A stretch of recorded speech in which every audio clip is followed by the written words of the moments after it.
Hello and welcome. This is the chapter number 1 of class 10th। तो पहला chapter है first flight का, जिसका नाम है अ लेटर टू गॉड, यानी भगवान के लिए एक पत्र। तो बिफोर यू रीड, यानी इसके पूरा एक हिंदी ट्रांसलेशन है जो कि लिखा हुआ है, उसी को पढ़ लेते हैं। इंग्लिश की पढ़ने की जरूरत नहीं है, क्योंकि इंग्लिश की ऑलरेडी बुक आपके पास अवेलेबल होगी। आपको समरी में पता चल जाएगा इसके अंदर क्या क्या है। तो शुरू करते हैं। वे कहते हैं कि विश्वास पहाड़ों को हिला सकता है। कहता है कि जो अगर आपको भरोसा है ना, तो आप क्या कर सकते हो, आप पहाड़ों को भी हिला सकते हो। लेकिन हमें अपना विश्वास किस पर रखना चाहिए, ये भी भरोसा किस पर होना चाहिए, ये पता होना बहुत जरूरी है। यही सवाल इस कहानी में नाजुक ढंग से उठाया गया है। इसी सवाल को इस कहानी में बताया गया है। लैंचो एक किसान है जो अपनी फसल बर्बाद होने पर भगवान को एक पत्र लिखता है। लैंचो एक किसान होता है जो कि उसकी फसल क्या होती है, बर्बाद हो जाती है, और वो भगवान को एक पत्र लिखता है, लेटर लिखता है। 100 पैसे मांगता है। क्या लैंचो का पत्र भगवान तक पहुंचता है? क्या भगवान उसे पैसे भेजते हैं? सोचे कि इन सवालों के आपके जवाब क्या होंगे, और इससे पहले कि इसे पढ़ना शुरू करें, अनुमान लगाएं कि कहानी कैसे आगे बढ़ती है। मतलब एक छोटी सी इमेजिनेशन करो कि क्या होता होगा कहीं ना कहीं, कि जब लैंचो की फसल बर्बाद हो जाती होगी और वो भगवान को पत्र लिखता होगा, तो कहीं ना कहीं क्या प्रॉब्लम क्रिएट होती होगी ऐसी, कि उसे भगवान को पत्र लिखना पड़ता है। कहानी घर घर के बारे में बताता है। पूरी घाटी में एकमात्र एक नीची पहाड़ी की चोटी पर बैठा हुआ है। वो कहता है कि उसका जो घर होता है वो पूरे मतलब उस एरिया में जो लो वैली पर एक ही घर बना हुआ होता है, वो उसका होता है। इस ऊंचाई से हर कोई नदी और पक्के मकई के खेत को देख सकता है, यानी मक्के के पके हुए खेतों को देख सकता है वहां से,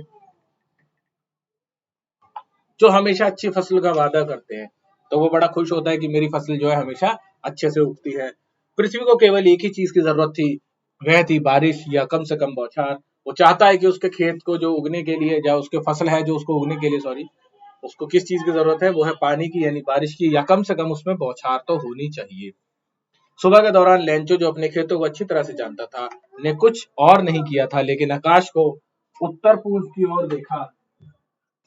लेंचो क्या करता है, सुबह सुबह अपने खेतों में जाता, कुछ काम नहीं करता, आकाश की तरफ देख रहा होता और बड़ा मनोमन खुश होता है कि आज तो यहाँ पर बारिश हो जाएगी। श्रीमती जी, अब हम वास्तव में कुछ पानी पाने जा रहे हैं। वो बोलता है कि अपनी वाइफ से कि हमें कुछ पानी मिलने वाला है। जो महिला रात का खाना बना रही थी, उसने जवाब दिया, हाँ, भगवान ने चाहा तो। लेकिन ये भी बहुत इंपॉर्टेंट चीज है, अगर भगवान चाहेंगे तभी आपको कोई चीज मिलेगी, अगर भगवान ना चाहे, वो आपकी किस्मत में ना हो, तो वो आपको मिलेगी नहीं। बड़े लड़के खेत में काम कर रहे थे, जबकि छोटे लड़के घर के पास खेल रहे थे, जब तक कि महिला ने उन सभी को रात का खाने के लिए नहीं कहा आओ। जब तक उस महिला ने बुलाया नहीं, तब तक वो जो खेल रहे थे वो खेल रहे थे, और जो बड़े लड़के थे वो खेत में काम कर रहे थे। भोजन के दौरान, जैसा कि लेंचो ने भविष्यवाणी की थी, बारिश की बड़ी बूंदें गिरने लगी। जैसा कि लेंचो ने भविष्यवाणी की थी, क्या हुआ, बड़ी बड़ी बूंदें गिरने लगी बारिश की। उत्तर पूर्व में बादलों के विशाल पहाड़ आते देखे जा सकते थे। उसने देखा उत्तर पूर्व की साइड में कि बड़े बड़े जो पहाड़ पहाड़ नहीं, मतलब बादल के जो बड़े बड़े, ऐसा समझ लो यूनिट्स है ना, बड़े बड़े बादल एक साथ इकट्ठे होकर आ रहे थे, बारिश लेके आ रहे थे। वो हवा ताजी और मीठी थी, हवा बहुत ज्यादा फ्रेश हो चुकी थी। वह आदमी अपने शरीर पर बारिश को महसूस करने का, आनंद लेने के अलावा और किसी कारण से बाहर नहीं गया। लेंचो क्या करता है, बाहर जाके खड़ा हो जाता है, यार इस बारिश को मैं महसूस करूंगा, फील करूंगा, है ना। हम लोग भी ऐसे ही करते हैं, जब बारिश का मौसम आता है तो हम लोग क्या करते हैं, बाहर जाते हैं और बारिश में नहाते हैं। जब वह वापस आया तो उसने कहा, ये आसमान से गिरने वाली बूंदे नहीं है, ये नए सिक्के हैं। जब वापस आया तो उसने बोला कि ये आसमान से जो गिर रही हो, क्या है, बूंदे नहीं है, ये सिक्के हैं, ये पैसे हैं एक तरीके के। बड़ी बूंदे 10 सेंट, छोटी बूंदे 5 सेंट। यानी जब वो मक्के के खेत पक जाएंगे, बारिश की वजह से वो फसल अच्छे से उग जाएगी, तो उसके बदले में क्या मिलेगा, पैसा मिलेगा। तो कहीं ना कहीं वो उसको ही बोलता है कि ये पैसे की तरह ही है। एक संतुष्ट अभिव्यक्ति के साथ उसने पके के मकई पके मकई के खेत को उसके फूलों के साथ देखा, जो बारिश के पर्दे से लिपटा हुआ था। अब शुरू में तो हल्की हल्की बारिश हुई, तो लेंचो बड़ा खुश हुआ कि ठीक है, मुझे बारिश चाहिए थी, और बारिश हो गई।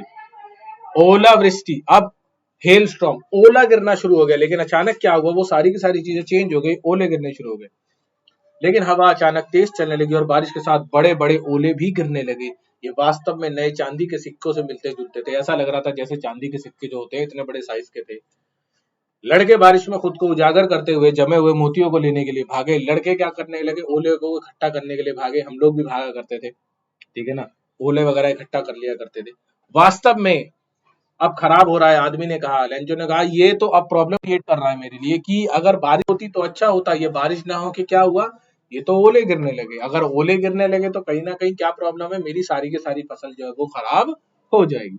मुझे आशा है कि ये जल्दी से गुजर जाएगा। वो इंतजार कर रहा होता है कि जल्दी से ये बादल जो है आगे को गुजर जाए, क्योंकि जैसा उस औरत ने कहा था, भगवान ने चाहा तो बारिश तो होगी, लेकिन भगवान चाहेंगे कि किस चीज की बारिश होगी, कैसी बारिश होगी, कितनी देर बारिश होगी।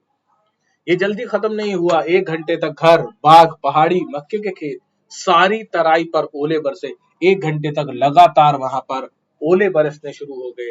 मैदान सफेद था। मैदान ऐसा लग रहा था जैसे किसी ने बर्फ की चादर बिछा दी हो, मानो कि नमक से ढका हो। हाँ, या ये कह सकते हैं कि जैसे नमक से ढक दिया हो।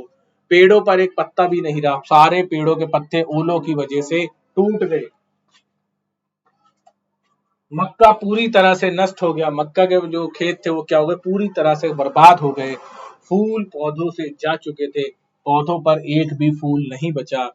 लेंचो की आत्मा दुख से भर गई। लेंचो बहुत दुखी हो गया कि ये तो मेरे सारे के सारे करे कराए पे क्या हो गया, पानी फिर गया, यानी मेहनत खराब हो गई मेरी। जब तूफान थम गया तो वो मैदान के बीच में खड़ा हो गया। तूफान जब रुका तो वो जाके खड़ा हुआ अपने खेत में और अपने बेटों से कहा, टिड्डियों की विपत्ति भी इससे अधिक छोड़ देती, यानी अगर टिड्डे भी आ जाते हमारे खेत में तो वो भी इससे ज्यादा मक्के के खेत को मतलब इतना ज्यादा बर्बाद नहीं करते जितना इन ओलों ने कर दिया।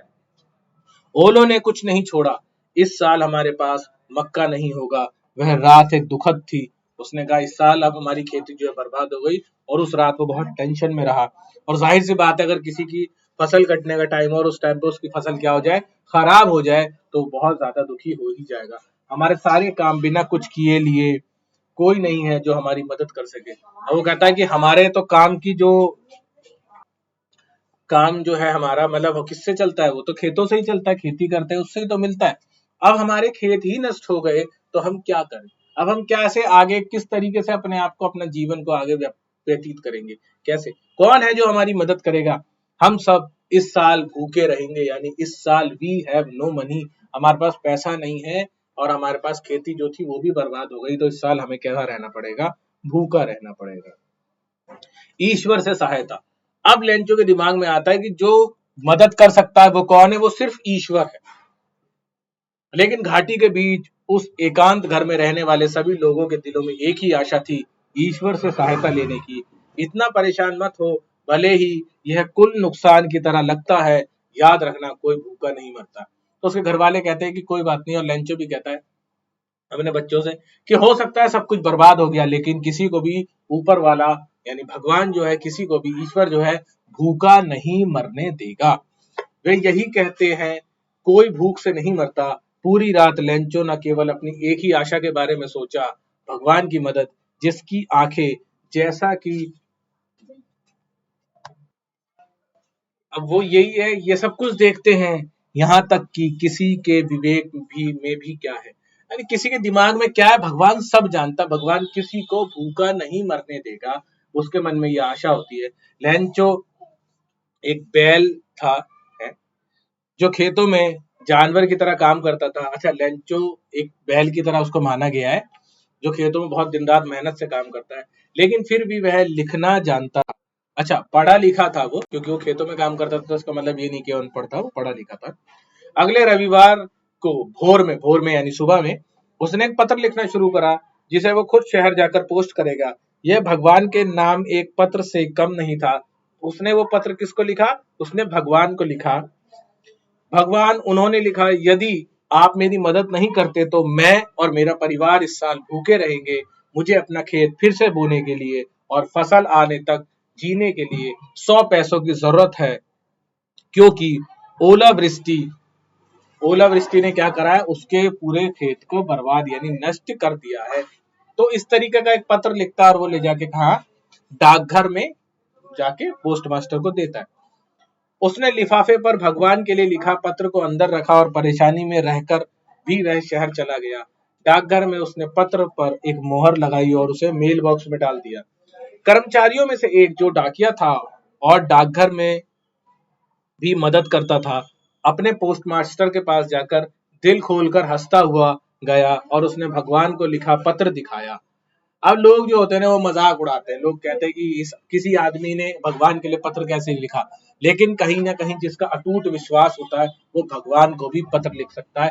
भगवान से ही सब लोग मदद मांगते हैं, तो लेंचो ने अगर पत्र लिख के मदद मांग ली तो क्या गलत कर दिया। एक डाकिये के रूप में अपने करियर में भी वह कभी उस पत्र पते को नहीं जानता था। सॉरी, वो कहता है कि डाकिया के रूप में मैं इतने साल से यहाँ काम कर रहा हूँ, लेकिन आज तक मुझे इस पते का नहीं पता, यानी इस एड्रेस का नहीं पता कि ये एड्रेस कहाँ है। भगवान कहाँ रहते हैं क्या पता। भगवान तो मोको का ढूंढट है बंदे, मैं तो तेरे पास में। भगवान तो सबके पास है, बस लिखने की या बुलाने की या सोचने की जरूरत है, ठीक है ना, पुकारने की जरूरत है। पोस्टमास्टर एक मोटा मिलनसार साथी भी हंसा, लेकिन लगभग तुरंत ही वह गंभीर हो गया और अचानक ही वो सीरियस हो जाता है। वह अपनी मेज पर पत्र को टैप करते हुए टिप्पणी की, क्या विश्वास, काश मुझे उस व्यक्ति जितना विश्वास होता जिसने पत्र लिखा था। तो वो भी कहता है कि मैं भी उस व्यक्ति जैसा बनना चाहता हूँ, या उस व्यक्ति को देखना भी चाहता हूँ जिसने भगवान को पत्र लिख दिया। इतना अटूट विश्वास। किसी को पता है कि भगवान किसी को पैसे से मदद नहीं कर सकते, भगवान तो जादू ऊपर से एक चमत्कार करते हैं, लेकिन पैसे देने डायरेक्टली नहीं आएंगे। लेकिन उस बंदे को इतना भरोसा है तो कहीं ना कहीं वो बंदे का जो यकीन है, जो ईमान है ना, जो ट्रस्ट है, वो क्या है, बहुत ज्यादा, वो भगवान के ऊपर बहुत अटूट है। परमेश्वर के साथ पत्र व्यवहार शुरू करना। परमेश्वर के साथ उसने, परमेश्वर यानी ईश्वर, इसलिए लेखक के ईश्वर के में विश्वास को हिलाने के लिए पोस्टमास्टर एक विचार के साथ आया, पत्र को उत्तर दे। लेकिन जब उन्होंने इसे खोला तो यह स्पष्ट था कि उत्तर देने के लिए उसे संबंध भावना, स्याही और कागज के अलावा कुछ और चाहिए था। अब नॉर्मली लोग जब लेटर लिखते हैं तो उसका रिप्लाई लेटर में आता है। ऐसा नहीं है कि सिर्फ आपको कागज और पेन की जरूरत है। इस पत्र में उसको 100 पैसे भी भेजने हैं, तो इस पत्र में उसे कागज और पेन के साथ 100 पैसों की भी जरूरत थी। लेकिन वह अपने संकल्प पर अड़ा रहा। उसने अपने कर्मचारियों से पैसे मांगे, उसने खुद अपने वेतन का हिस्सा दिया और उसके कई दोस्तों ने दान देने के लिए कुछ न कुछ बाध्य थे, यानी उसके दोस्तों ने भी उसकी मदद करी। उसके लिए 100 पैसे, यानी वहां पे 100 पैसे इकट्ठे करे। उसने इकट्ठा करना असंभव था, इसलिए वे किसान को आधे से थोड़े ही अधिक भेज सका। इसलिए उसने क्या करा, जितने भी उसके पास इकट्ठे हो सके, 60 रुपए 70 रुपए, वो उसने इकट्ठे करे। उसने लेंचो को संबोधित एक लिफाफे में पैसे डाल दिए और उसके साथ एक पत्र जिसमें हस्ताक्षर के रूप में केवल एक शब्द लिखा था, भगवान। अगले रविवार लेंचो सामान्य से थोड़ा पहले आ गया। उसने पूछा कि क्या उसके लिए कोई पत्र है। यह स्वयं डाकिया ही था, ये वही डाकिया था जो उसका पत्र लेके गया था और मजाक में हंस रहा था, जिसने उसे पत्र सौंपा। जबकि डाकपाल ने एक अच्छे काम करने वाले व्यक्ति की संतुष्टि का अनुभव करते हुए अपने कार्यकाल से देखा। उसने देखा कि यार मैंने आज तक इतने सारे पत्र डिलीवर करे, लेकिन आज तक ऐसा पत्र ना मैंने कभी डिलीवर किया है और शायद ना आगे कभी करूं, कि किसी बंदे ने भगवान को पत्र लिखा हो और भगवान ने उस पत्र का रिप्लाई करा हो।